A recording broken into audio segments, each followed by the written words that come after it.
अगर आप चाहते हैं कि शिव आपसे खुश रहें और आप किसी भी हाल में उनके गुस्से का शिकार न हो, तो जाने अनजाने ये पाप ना करें, क्योंकि इन पापों को भगवान शिव कभी माफ़ नहीं करते। जानिए कौन से हैं वो पाप।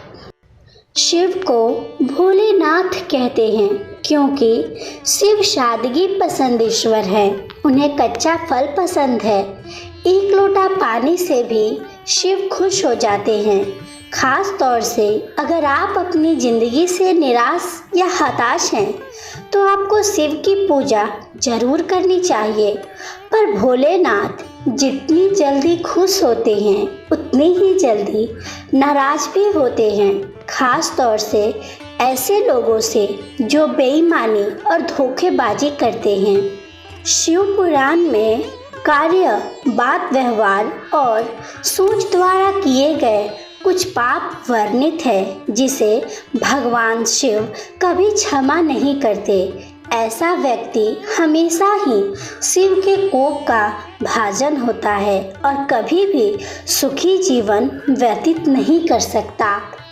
आपने सुना होगा कि ऊपर वाले से कुछ छुपा नहीं होता, यहाँ तक कि आप अपने दिमाग में जो सोच रहे होते हैं वह भी भगवान से छुपा नहीं है।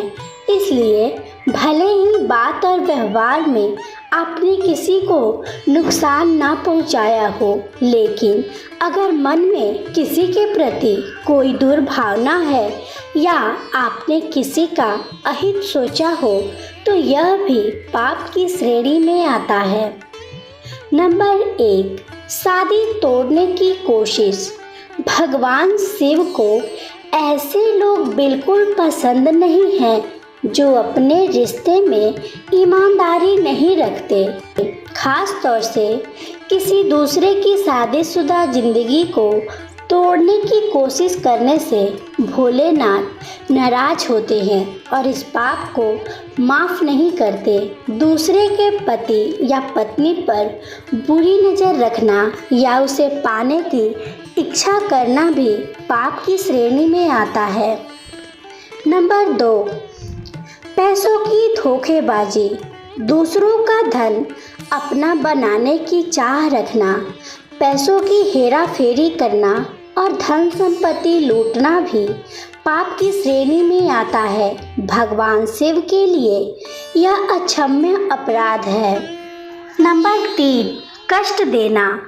किसी भोले भाले और निरपराध इंसान को कष्ट देना, उसे नुकसान पहुंचाना या उसके लिए बाधाएं पैदा करने की योजना बनाना या ऐसी सोच रखना भगवान शिव की नज़रों में हर हाल में माफ़ी न देने के योग्य पाप है।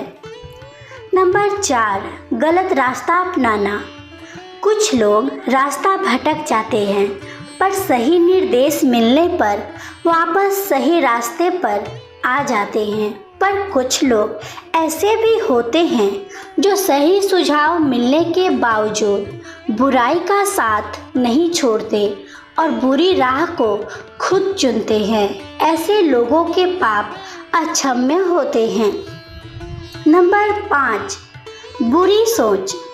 शिव पुराण के अनुसार जिस प्रकार आप किसी का बुरा नहीं करने के बावजूद उसके लिए बुरी सोच रखने के कारण भी पाप के हकदार और दंड की श्रेणी में आ जाते हैं, उसी प्रकार भले ही आपने अपने कार्य से किसी का बुरा न किया हो, लेकिन आपकी बोली अक्षम्य पापों का हकदार भी बना सकती है।